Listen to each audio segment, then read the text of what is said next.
But humans stopped confessing. They started hiding. Suddenly, the sap pool rippled.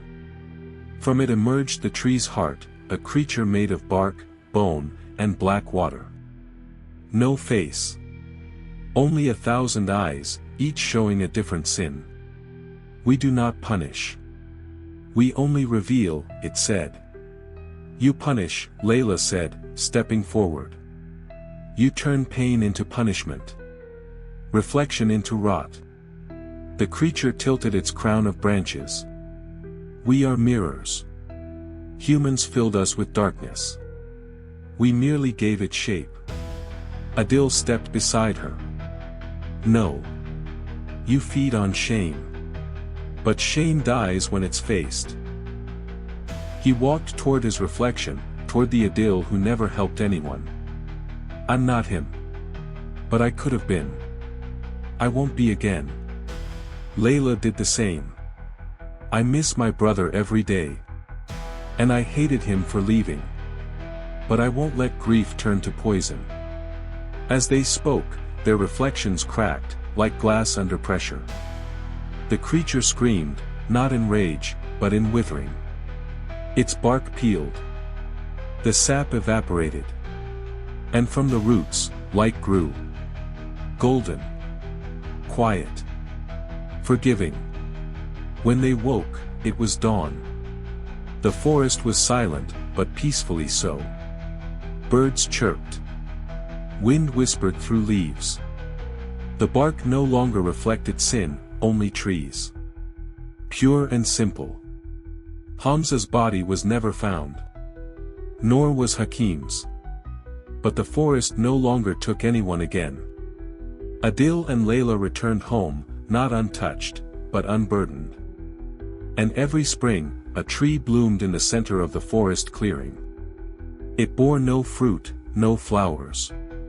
Only mirrors, and a sign etched into its trunk. Truth does not punish. It grows.